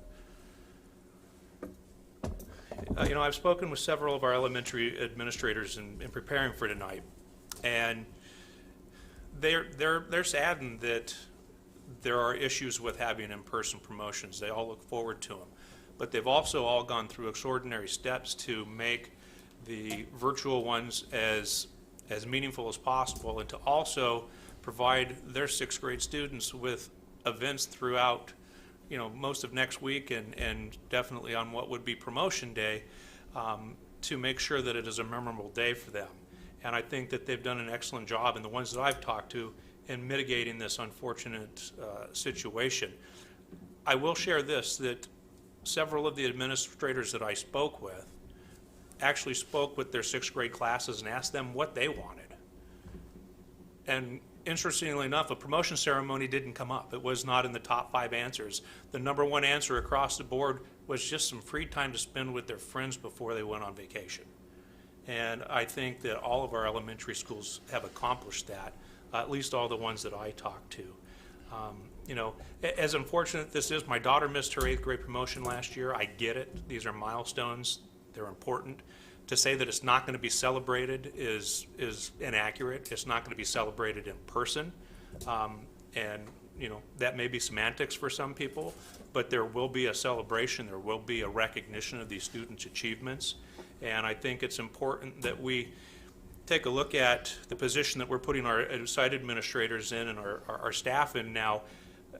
They have, for some of them, 2 days to put together not only a promotion with all the stuff that goes along with that, but they also now are going to be required to come up with an attendee list, because these are requirements by the state to have in-person graduation. An attendee list, assigned seating charts for the different ceremonies, and if they have to have more than 1 ceremony per school to get all of their students in because of social distancing requirements, they have to come up with that. And what are we going to do if a family shows up and they didn't know, or they weren't timely and they didn't get on the attendee list? What are we going to do then? That family now has no option to watch a virtual ceremony. They have no option for their child to participate in some of these other activities that were going to take place. I think to rush through ceremonies at this late time is doing my opinion, is doing not just our students, but our staff an injustice. I don't know if Mr. Na or Mrs. Gagnier was first, so Mrs. Gagnier will go with you next. So I will acknowledge that this item is certainly, it's going to put a burden on our administrators. But I do think that I think we have some creative administrators and creative parents, and I think that the critique of not having the 6th grade promotions, I will say that many of the parents who I spoke to or contacted me were like ready to jump in and like implement. So I do think that that will be a part of this process. That being said, though, I feel like this is an item that, you know, I tend to, when I see things on the agenda or hear about them coming up, you think I ask a lot of questions here for Dr. Enfield. I ask a lot of questions, and this is something that, it's an example of, you know, there probably could have been some questions asked and a conversation, and we could have had a logistics discussion and maybe resolved this prior to this being an action item. 8th grade promotion's a great example. That ended up getting resolved, not at the board level. So I would just endorse that in the future, you know, if there is something that might not necessitate board action, that, you know, we try to resolve this before it gets to this level, because I do want to acknowledge that it's going to be a sprint. And I think that if this had just been a offline, not board meeting conversation weeks ago, this might have been resolved and we wouldn't be in a situation like this. Thank you. Mr. Na? Yes. Here clearly it says there's a discretion to hold in-person promotion. So such a time like this, I don't think it's fair for the district to hold gone at all site administrators to perform in person if they're unable to do so. And that's what it says on this motion. Again, I'm just going back to wearing the student's hat, the parent's hat. Without students, we don't need schools. Without students, we don't need teachers. We don't need the admin. We don't need secretaries. We don't need the school board. So therefore, I think we need to be mindful that we should always focus on the students and their education and their life, their memories. So each site could come up with their own thoughts and ideas, and with the parents, that in-person promotion would be a viable solution, or could be online too. Let's be flexible, but let's give it an opportunity to having an option. I think we have taken too many options away from our population, and I don't think that's what our forefathers built this country for. This country should have a freedom and option. So therefore I'm supporting this resolution. Thank you. Mr. Bridge, please. Yes, in January, I didn't think we'd be talking about any of this the way things were going, and I'm glad to see things are improving.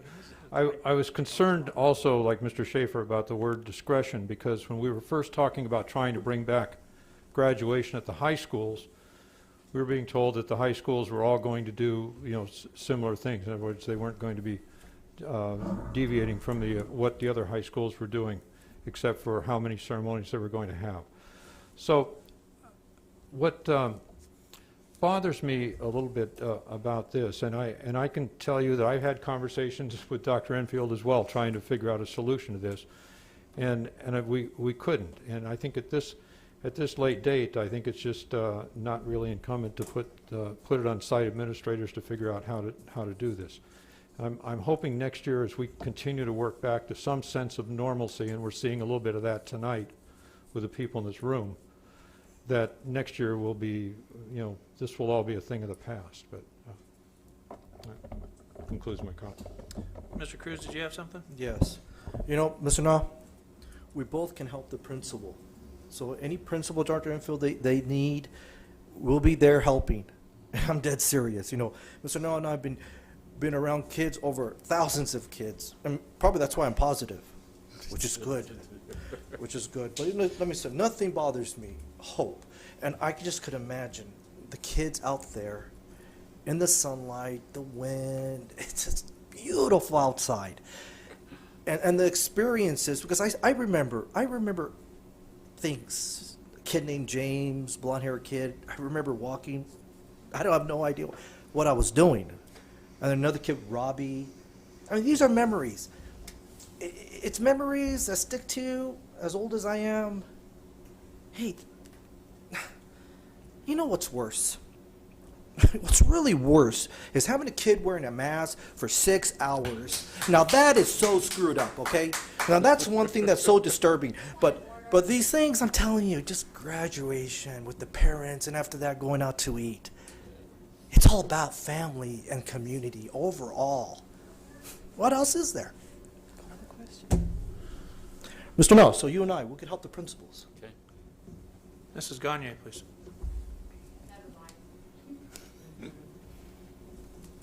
Any other comments, questions from the board before we vote?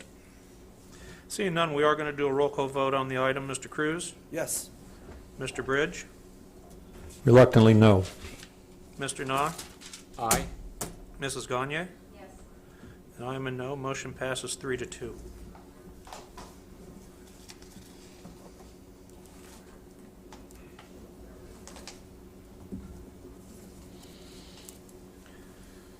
Moving on to item 2B1, our 2021-2022 student member of the Board of Education.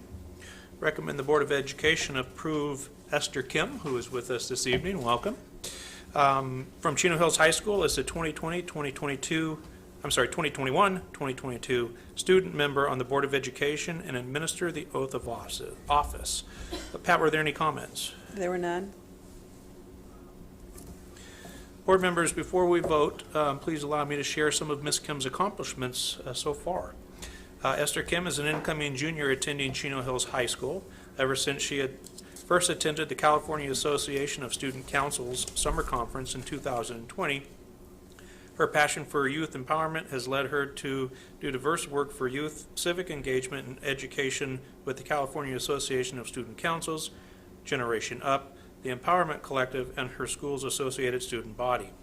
Through her role as a CVUSD student board representative and a member of next year's Chino Hills High School ASB, she strives to inspire more students to become part of the decisions that affect them and their peers.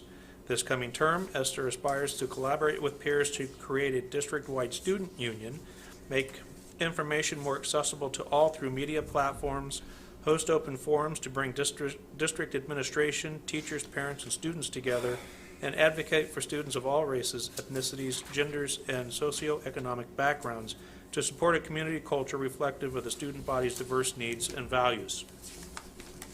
As the 2021-2022 CVUSD Student Board Representative and President of the Student Advisory Council, Esther will put her best work into communicating with each and every student to ensure that her voice in the Board of Education promotes proactive, culturally sensitive decisions for everyone in the district. And now, may I have a motion? So moved. Second. Motion by Mrs. Na, motion by Mrs. Gagnier, second by Mr. Na. Comments, questions, or discussions? Mr. Na? I'm excited to see that she had a plan for teachers union, students union, which is what I have talked about for many, many times. And maybe I might have spoke with you on the phone once. Yeah, you're the one. And I admired you because you had serious concern about our education and our high school population. So thank you for stepping up, and really welcome to see you back here. And I have a great expectation from you because I can see that you're thinking about the students first. Thank you. Mrs. Gagnier. Well, welcome, Ms. Kim, to the board. I have a feeling that's going to happen pretty soon. I know we've corresponded before via email, and so I just want to point out Ms. Kim is already a very voracious advocate for her students. So I want to, welcome you to the board, and I look forward to working with you this year. Any other comments or questions before we vote? All in favor, please say aye. Aye. Any opposition? Hearing none, motion passes 5-0. Ms. Kim, if you will meet me at the podium, we will administer your oath of office.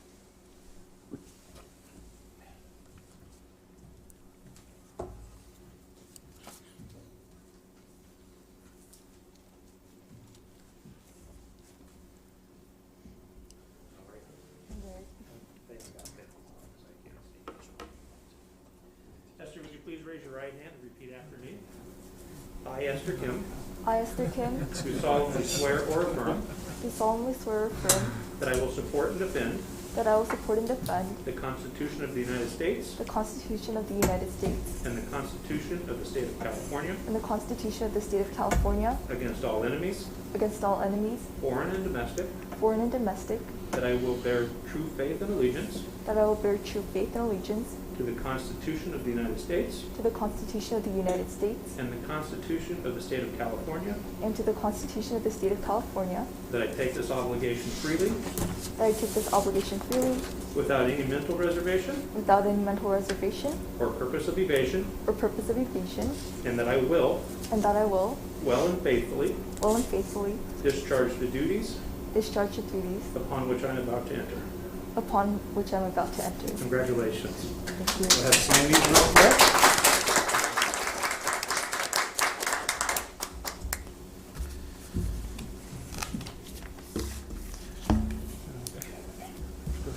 There's two of them. Go ahead and sign both on the top.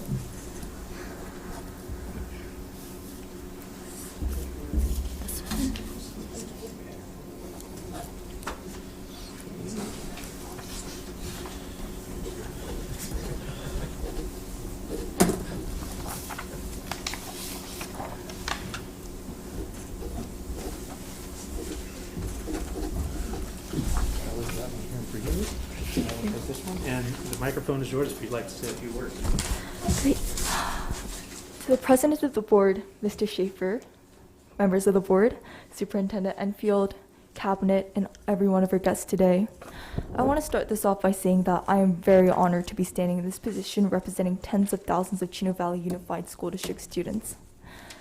For this, I'd like to give special thanks to my family, who has been supporting me from both near and afar, from Chino Hills all the way across the ocean to Korea. I'd also like to give special thanks to the staff and administration of the Chino Valley Unified School District, for our Board of Education, for keeping me healthy, safe, covered up, and allowing me to stand here in person today, and to Board Member President Schaffer, for taking time to listen to our students' concerns and needs in the middle of the school year, Vice President Gagnier, and Superintendent Enfield for answering my very long list of questions about this position at the beginning of the year, to Chino Hills High School teachers, Mr. Palmer, Mr. Weichert, Mr. Murphy, Ms. Tasnot, for being amazing, supportive teachers both inside and outside of the classroom, for Chino Hills High School administration, Dr. B, Dr. Moore, Ms. Quixote, Mrs. Christ, for supporting me and my peers in my endeavors to pursue change within our school. And lastly, to the California Association of Student Councils for shaping me into who I am today. Because of all of your big and small acts, I will continually endeavor to be a better student, family member, and board representative throughout my term. Thank you. Thank you very much. And Dr. Enfield, I believe she officially joins us at the August meeting. Is that correct? Yeah, it'll be the first, I think the first meeting in August will be the first time. So you can still enjoy your summer and prepare yourself to get ready. Congratulations. Thank you. Thank you.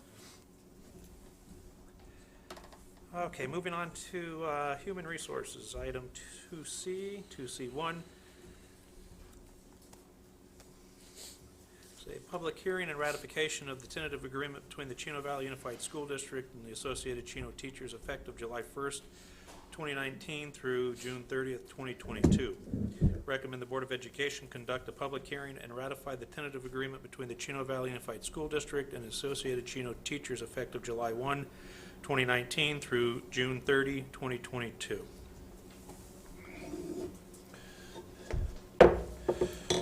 I now give notice and open the public hearing at 7:34 p.m. Are there any comments? Yes. Christina Salazar. Ms. Salazar, please.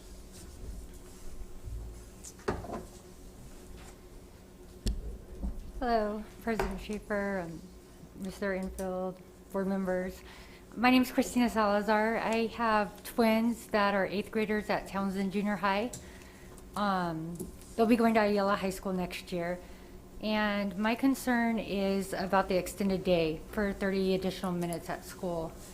I understand that there was a loss of learning that occurred over this last year, and that has to be addressed. But because my students are going into high school, they'll be students at Ayala next year. If that additional time is broken up into 5-minute segments for each class, I don't see how that's going to really help with the loss of learning. I feel like we as parents didn't get much notification or say in the matter at all, where teachers were given the opportunity to possibly vote on this matter and have a say in it. And I think as parents, you know, it affects us as much as it does the teachers, and it affects our students directly. My children are both very active. My son is the only boy cheerleader at Ayala High School next year.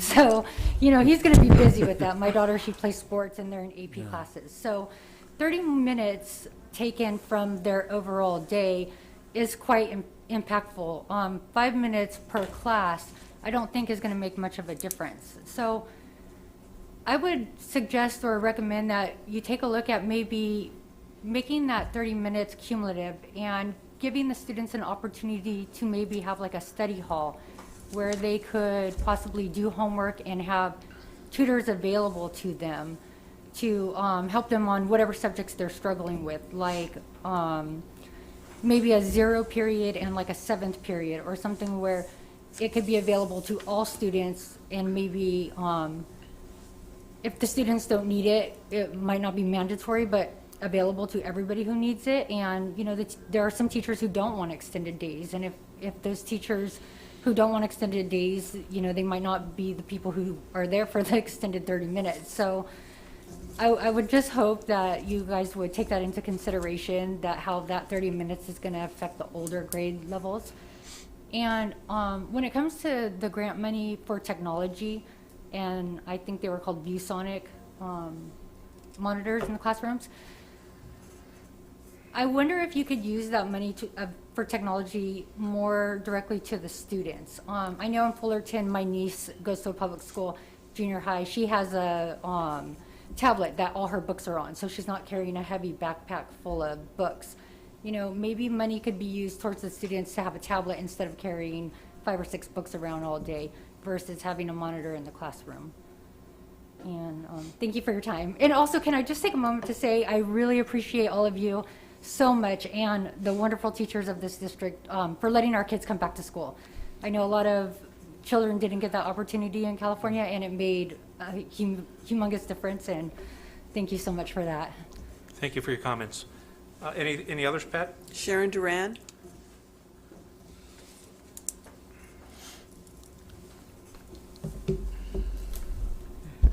Here I am again. Hey, good evening, board. I have notes everywhere, so hopefully I can get through it. I'm kind of with her. I don't understand how 30 minutes additional time. I have a great idea, which might sound crazy because we just keep increasing class sizes. I'm pretty sure most parents would be okay with extending to 4 weeks if we get smaller class sizes. That would be a wish list, right? For most parents. So I think that would benefit the students the most. Also, I know you keep mentioning that ALCAP was involved. I'm on the ALCAP, and our meeting that was supposed to be held this Tuesday was scheduled for next Tuesday. So we didn't get to discuss this, as another ALCAP parent brought it to our attention. Like, it would have been nice to have that specific grant money discussed. I think we discussed a lot of monies, But I was late to the last meeting. I was asking, like, can someone confirm? And they're like, yeah, we were supposed to talk about it on Tuesday at the canceled meeting. So the grant money, I don't know if this is the correct verbiage, but also it's helping students and families return safely and make transition home, support their well-being, give supplemental academic and behavior instruction to students that need it. I'm gonna be straight up. My student did terrible with distance learning. I thought when he hit junior high, it was just the right time to get the wiggles out with his ADHD in between classes. He can't even be on the Xbox for more than an hour because he gets bored and is like, I want to go outside and play. So, you know, he did not excel at all. So I think for him, it's more of a behavior issue also at the same time, because this has brought him with depression and other things that he feels like a failure, you know? So I feel like, yes, he needs help academically, but he definitely needs help with counseling and mental health issues. And I'm sure he's not the only one. You know what I mean? I hate to out him like this, but, you know, every kid is very individual. I have 4 very, very different kids, 2 with IEPs. So, you know, I know where they need help. And I know that, you know, as far as the 30 minutes go, that's not what every student needs. Some need more emotional help, you know, given, you know, low-income families, language barriers. I even had to talk to a teacher the other day that kept calling out a student. I said, can I talk to you alone? I said, I know little Susie's mom is a single mom working at Disneyland. I said, she might have gone back to work and you keep calling on her because she's not on task. I said, I just want to let you know this. Do with it what you will, the information. But, you know, just so you're aware, you know, that she has an older brother that's in college, but he's probably doing his own thing. She's not home alone, but there's no one to provide direct supervision, you know, and it's things like that. Everyone's home is so different that everybody needs different support. Thank you. Thank you. Any others, No Pat? further. Thank you. Seeing none, I will close the public hearing at 7:41 p.m. May I have a motion? So moved. Motion by Mr. Cruz, seconded by Mrs. Gagnier. Comments, questions, or discussions from the That board? was me. That was you, Mr. Na? Yeah. My apologies. Motion by Mr. Na, seconded by Mrs. Gagnier. Sorry, Pat. I got it. James Knopf. Christina. I'm hearing things. Comments, questions, or discussion? I see Mr. Bridges' light, please. Mr. Na, you're next. Thank you. When I was president of ACT, the one thing that I always looked at when the district was looking at extending time or additional work or something is that the teachers of the district and staff be compensated. And that is the case in this agreement going along with the Extended Opportunity Learning Grant. And I'm very pleased to support this. And that will be my comments. Thank you. Mr. Na? Yes, I agree with Mrs. Salazar. Thank you for coming, and Mrs. Duran, thank you for coming. See, this is what I love. I like inputs.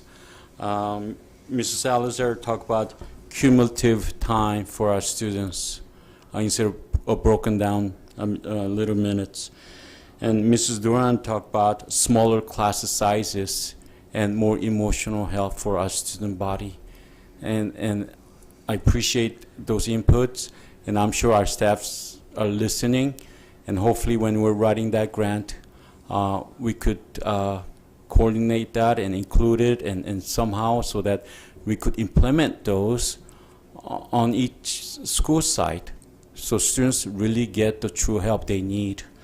And I also like to thank those teachers, not just during these pandemics. I remember lunchtime, that many teachers had opened their classrooms, helping students during their lunch break, inviting students before the school starts to help them with their homeworks and quizzes and reviews, and also staying after school, helping students. I had teachers who had paid for prom for their students in their classrooms. So thank you for our great teachers in our school district, and I'd like to also thank our cabinet and Dr. Enfield for building and supporting our teachers so that they could just concentrate teaching our students in their classrooms. Thank you. Any other comments or questions from the board? Mr. Cruz, you need to hit your light button, so I know you would like to make a comment. That's fine. Go ahead, sir. Just, the grant that was passed, that was the grant to give 30 minutes for the day. Yeah. So it has passed already. So what we're doing now, it's a huge pie. And they took that piece that was controversial, but to say no to the whole pie would be sort of complicated. But just let you know that they passed that grant for the 30 minutes. So what's done is down. Now we're passing the contract. And it'd be way too complicated just to drop the whole thing because it's huge with pieces. Just to share that with you. Any other questions or comments? I will just, for board clarification, Mr. Cruz is correct. The 30 minutes had passed as a consent item. This is simply the MOU that will use a portion of the funding to pay for the additional staff time. This is the ratification of the contract with Associated Chino teachers. Mr. Cruz? Yes. Mr. Bridge? Yes. Mr. Knott? Aye. Ms. Gagnier? Aye. I'm a yes. Motion passes 5-0. Moving on to item 2C2, public hearing and ratification of the tentative agreement between the Chino Valley Unified School District and the California School Employees Association and its Chino Chapter 102, effective July 1st, 2021 through June 30th, 2024. Recommend the Board of Education conduct a public hearing and ratify the tentative agreement between the Chino Valley Unified School District and the California School Employees Association and its Chino Chapter 102, effective July 1st, 2021 through June 30th, 2024. I now give notice and open the public hearing at 7:47 p.m. Are there any comments, Pat? There are none. I now close the public hearing at 7:47 p.m.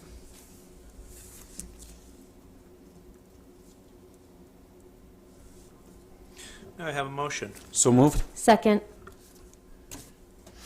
Motion by Mr. Na, second by Mrs. Gagnier. Comments, questions, or discussion from the board? I see no lights. Mr. Cruz? No. Oh, yes. Mr. Bridge? Aye. Mr. Na? Aye. Mrs. Gagnier? Aye. I'm a yes. Motion passes 5-0. Moving on to item 2C3, approval of salary increases and health and welfare benefits for management and classified confidential employees. Recommend the Board of Education approve the salary increases and health and welfare benefits for management and classified confidential employees as follows. Provide a 1.47% on-schedule salary increase for 2021-2022 school year effective July 1st, 2021, and a 1.08% off-schedule one-time payment as of July 1st, 2021, based on their 2021-2022 salary schedule. A $1,254 off-schedule one-time payment for current employees as of May 21st, 2021, and a health and welfare benefits cap increase to $10,000. Are there any comments, Pat? There are none. This does not require a public hearing, so I will request a motion. So moved. Second. Motion by Mr. Nan, the second by Mrs. Gagnier. Comments, questions, or discussion from the board? Seeing none, we are not going to take a roll call vote on this. All in favor, say aye. Aye. Any opposition? Motion passes 5-0.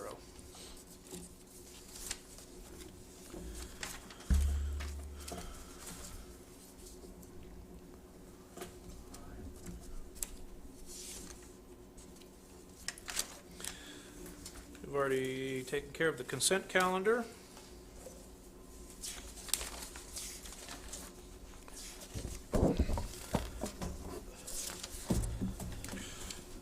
There appears to be no information items this evening. So we will move on down to Section 4, Communications, Board Member and Superintendent Communications. Mr. Cruz, please. You know, many retailers are dropping their mandates on masks and social distance. You know, on May 16, 21, I requested placing an item on the agenda to lift the mask wearing mandate for students and staff in Chino Valley Unified School District. But it was rejected. Lawyers, I'm not 100% correct, but it had something to do with overriding the governor. But, you know, like that young lady and the mother stated about the mask, we know that masks can traumatize children, make them nervous, headaches, dizziness, breathing, just, it's common sense. And I can remember as a child where I choked on a hot dog and a Twinkie in months. I never ate those foods, and I thought helicopters were chasing me. So knowing the fact that these children have to wear masks, a lot of them are going through a lot, and knowing that their survivability is it's excellent. They're healthy kids, and just the idea that wearing the mask all this time, and I just could imagine, you know, the authority of a teacher or someone else telling them to wear a mask, and a lot of kids following authority, wanting to lower it down, but they can't because they feel like they have to wear it. Trust me, some of these kids are having emotional problems. You know they are. Panicking, hyperventilating. And I know probably some are just trying to hide so they could give their opportunity to remove their mask. I could imagine this because this is what I would do. I mean, I would wear the mask because the authority would tell me, and I wouldn't take it off because I feel like I'd be doing something bad. So as a child, we are in our own little worlds, and we take everything literally. And it's you know, it's something to really, really consider, really pay attention to all this. You know, we begin to notice the flip-flopping that's occurring. We also begin to notice the people retiring or being replaced. We also notice that kids have natural immunity for this already. And we also know that the cloth mask doesn't even work at all. And if you really want to use one, it's the N95 that you have to use, because the cloth is absolutely not working. So I am requesting an agenda, an motion, that we place the same item that was rejected on May 6th to lift the mask wearing mandate for students and staff in Chino Valley Unified School District. I need a motion.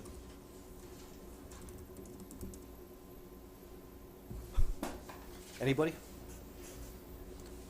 No, he wrote it down. No. I need a second. No, you don't need it. No? Point of order, you can just make the request. What's that? You can just make the request, you don't have Okay. to. So I'd like to vote on it so we can have it on the next item. That's what we have to do, right? Correct? No. You make the request and that's it. Well, I did last time, and it was rejected. My request was rejected on May 6, 2021. So I need to make an agenda so we can vote on it, so it can be on the next agenda item. Dr. Enfield, would you like to address that? Yeah, I understand your request, Mr. Cruz. You're correct. We looked at it and said it wasn't within the jurisdiction of the board. So what you're requesting is an agenda item to Yes. vote on whether it is within the jurisdiction of the board. Yeah. Yeah, I understand. Yes, and you know, this is a mandate. And we have to look at, we have to override the children versus the mandate that's coming from Governor Newsom. And we got to ask ourselves, what is important, the benefit of our children, than this mask that our kids have to wear? And so you have to say it's our children, because they're not being affected. The risk is super low, they're positive. So I ain't gonna be listening to this dude that has insensitivity when it comes to our children that has to wear masks all the time. So it makes perfect sense. The children, that they should have options. Very simple as that. So let's move on. So how do we proceed? Mr. Cruz, if I understand Dr. Enfield, you've requested that a action item be put on the next agenda to see if the board agrees if this is within our jurisdiction or not. And then if the board votes, yes, it is, then there will be another action item request, Dr. Enfield. Is that how it works? Yeah, it would be brought forward at the following meeting after that one. And that could have happened this week, huh? I mean, we could have modified this request, and we could have been having a vote today. That's okay. But you're doing the right thing, all right? You persist, because we know it's wrong. Absolutely wrong. And also another thing, too, that's important. Okay? Now, this is really critical. You know, on May 10th, 2021, the FDA emergency use for the Pfizer for 12 and 15-year-olds. A person approached me, and I have to do some research. I don't know if this is true or not, but it wasn't right. Identical twins. She was telling me that one son said no, but the other son conceded because of peer pressure and the teacher. So he was injected with Pfizer. And the mother wasn't too happy. But, you know, when it comes to HIPAA, 12 years old, I know when you're 12, you can go and talk to a nurse and you could do things without the parents knowing. But that was, and you know, 12 and 15, when you look at that stage, that's puberty stage. A 12, 15-year-old getting this shot. And knowing the fact that there was no experimentations for kids.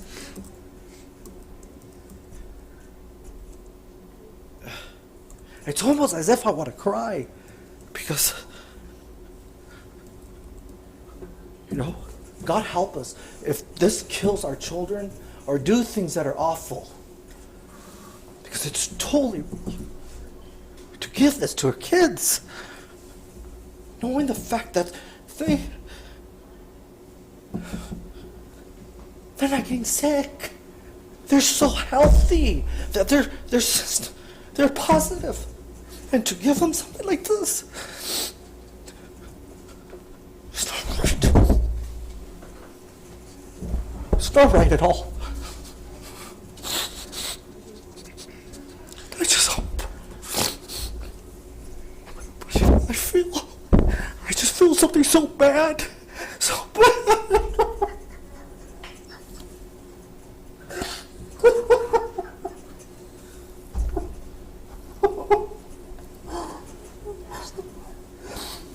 I'm not sure he's done.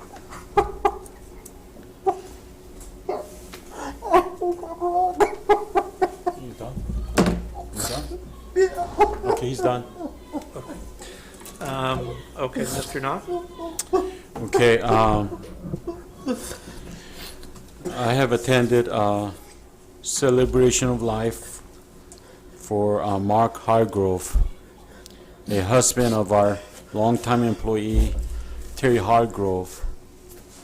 She's a secretary at Rhodes for many, many years and just have retired. I'd like to thank our employees who have attended his celebration of life. It was very meaningful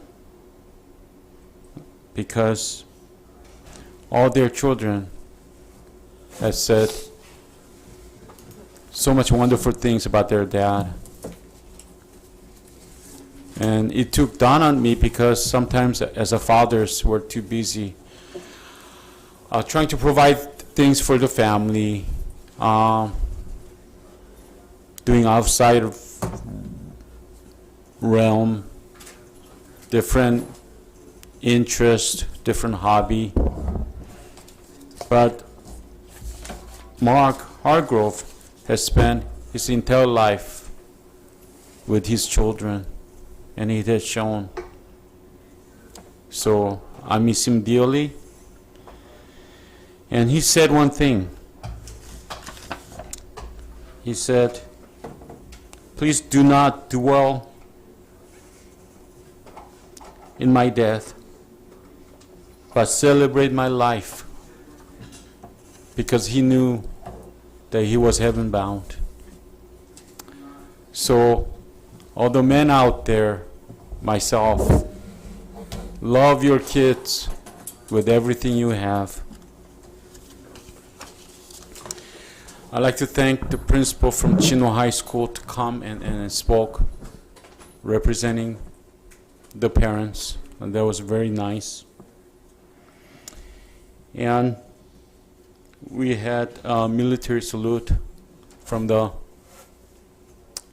fire department. And talking about military salute, today we have seen those pictures on our TV. I call it TV here.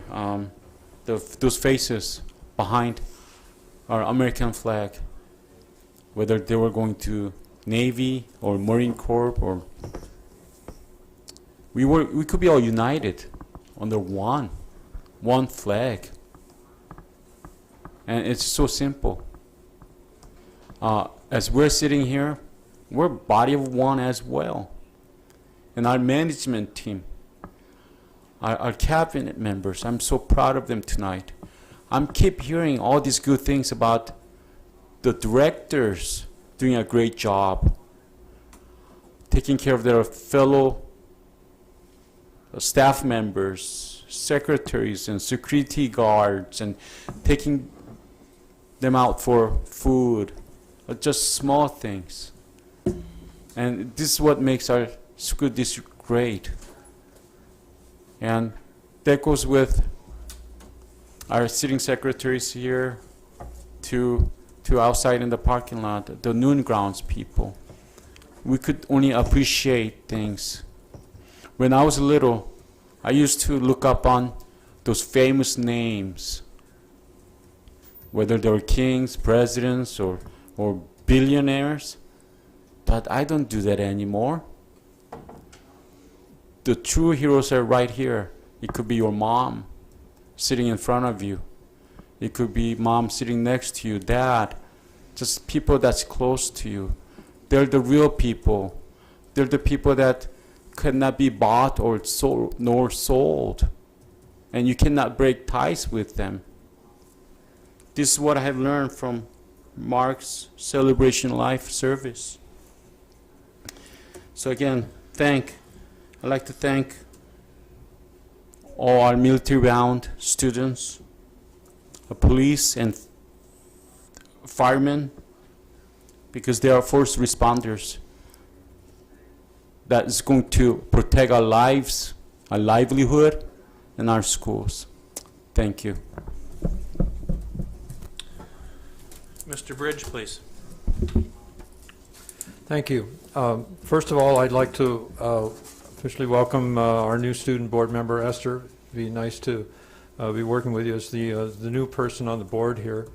And as you can see, we've got a lot of plexiglass up here. You'll find it's a different view from up here than down in the audience, as I discovered. But looking forward to a wonderful year working with you. Also, this is Classified School Employees Week, and while the board passed a resolution at the last meeting, I wanted to recognize and thank those CSEA employees for the work that they've done in this extraordinary year.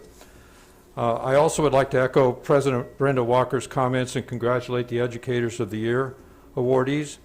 It was a pleasure to virtually attend ACT's Day of the Teacher ceremony and honor the recipients. Also, I'd like to congratulate all of our district high school graduates for next week. I'm glad that there is able to be an on-campus ceremony. That's the one thing I talked about during my campaign, if possible, and even in January when many didn't think it was going to be possible. Even then, we kept our hopes up, and I'm glad to see that happening. Because having participated in several graduations as a staff member at Don Lugo, and also having served as the lineup coordinator at Ayala High School for several years, I will miss attending your ceremonies. But wanted to extend my best wishes for your future endeavors, whether it be in college, trade schools, or careers. And that concludes my comments. Mrs. Gagnier, please. Yes, good evening. First and foremost, I'm so glad we're all back here in person. I know that there's not many chairs in this room and they're a bit spread out, but I appreciate that we're back here. I think that public venues like this are much better for communications and hearing and understanding people. So here's to things just keeping to get better here. I'd like to thank our students that came tonight, and I'd like to, and I hope not embarrassing you, but Mackenzie, I really want to thank you for coming tonight and speaking to the board. That could not have been easy, but you handled it very well, and I just want to encourage you that it's really important to speak up for yourself. So I appreciate that you came here, and keep standing up for yourself. I think that that's a great thing to do, and it's great to be involved in your education. I'd like to thank Ms. Kim. I look forward to working with you. I know that you are a passionate advocate, and I'm sure we will see that here on the dais. I'd like to thank Mr. Adams from School Portraits. I think he brought up a great point in the money that he raised for the schools, which this community in the last year has really banded together for its students. As the incoming chair for the chamber, we did some programming for our students, and it was amazing how different members of the community banded together to do things for our kids. So I just want to say thank you. I know he had to leave, but I just appreciate the effort he puts into supporting our students with scholarships. I'd also like to thank our students who are serving us in our U.S. branches of the military. Unfortunately, we were not able to do a formal ceremony like we've done in years past, but I do want to thank them for their service and acknowledge the choice they've made to serve our country. I do want to bring up something that has only been mentioned tonight in the initial comments in the meeting, which is Preserve School Number 2. And I want to address it because it has continually sort of been an issue, and I think there is a lot of information out there that, I'm not sure where it comes from, but I think there's a perception that some of the projects the district is doing under Measure G and under other initiatives are mutually exclusive. And I really want to focus on moving the district forward. And for me, Preserve School 2 reflects the growth of the Inland Empire. It's growing. It's going to continue to grow. We need it. But it's just like we needed to upgrade Chino High. Anyone that's been to Chino High can say that that was a necessary project. And it's just like we might need other facilities and things over the next couple of years. I want to make clear that none of those projects are mutually exclusive, and that there's been forward progress in all of those projects. And to that end, I did ask earlier today for an agenda item for next meeting just to go over the progress. So hopefully that will address some of the concerns that are out there in the community. But I also want to say that, I'm not sure where the information's coming from, but I do want to say that I hope our partners at the city level are committed to all of our projects. We have things we need to do in the preserve. We have things we need to do around Chino High. And I wholeheartedly hope that our city council partners are committed to every single one of our projects, because all these projects have the intent of benefiting students around the CVUSD community. I think finally, I just want to congratulate our graduates at all levels. This was not easy. And I want to congratulate the entire CVUSD community. I think that at every single level, there have been achievements this year that have not been celebrated. And usually we stop and we mark those achievements. So whatever that achievement was for anybody this year, getting through a day of distance learning, making it to the end of this year, whatever the accomplishment is, every single step you took was an accomplishment. And none of us had a playbook for this. So I think that I'm hoping that next year is more of a year of normalcy. But I just want to congratulate everyone and just point out that on everyone's part, this took a lot of effort and consternation. And, I hope this summer things are more open. I know that we had some speakers this evening that were commenting on some of the state's current guidelines. It's my hope that we are progressing, and I do think we're progressing to loosen up some of these guidelines. And I hope that this next academic year, we are not in the sea of restrictions that we are now. With that, thank you and have a good evening. Dr. Enfield, do you have any comments tonight? Yes. First of all, Esther, congratulations, and I look forward to working with you on the superintendent's student council. So congratulations, and look forward for you being up on the board. Mackenzie, I want to thank you for coming tonight and speaking. I couldn't do that. And when I was your age, there's no way I could get up here and speak to a bunch of adults. So thank you for that. Truly, truly appreciate that. To our CSEA employees, I want to thank them for everything that they do to support our students, but not only our students, they support the staff here. Everything that you see that's going on here, even at a board meeting, is all because of CSEA. And so again, I want to thank them. It's CSEA week. And then lastly, I want to congratulate the class of 2021. This is a year that nobody will ever forget, a very difficult year for our students to get through this. I know they're going to come through it. They're going to be stronger than ever. But it was an accomplishment to get our kids across that line and for them to graduate. And I'm glad that as a district we had the opportunity to get them back here so that they could be here in person the last several months of school and to also be able to walk across the stage. It's not the ideal thing we'd want. We would love to have everybody at the arena and be celebrating them all together. But we do what we can do. So again, congratulations to the class of 2021. Thank you. I have a couple of comments. I'll first start with some committee reports out of the Parks and Recreation Commission from Chino Hills. They too welcomed a new student member last night, Miss Layla Isaf, also from Chino Hills High School, so you guys are well represented.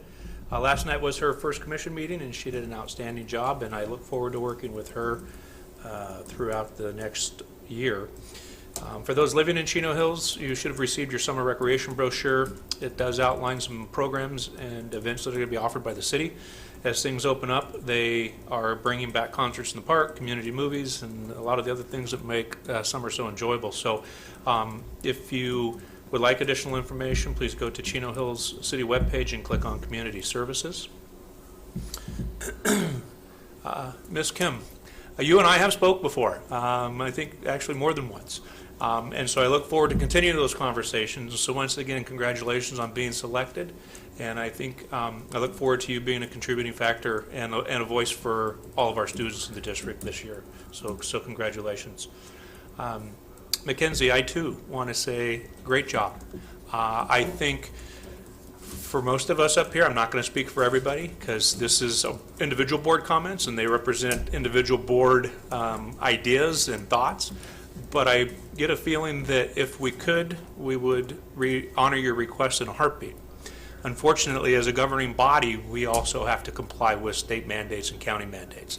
Not to say that we're not working with those agencies to progress forward, but let's all keep our fingers crossed that when June 15th hits and the governor comes out with his yet again new plan or new move forward, that there's some leeway there.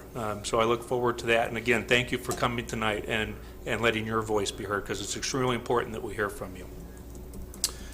Yeah, I was contacted by a security officer from our district here, and they just wanted to make sure Dr. Enfield and Cabinet know how appreciated last week's training was with, I believe, with the police department and the sheriff's department, the SROs, and our security officers.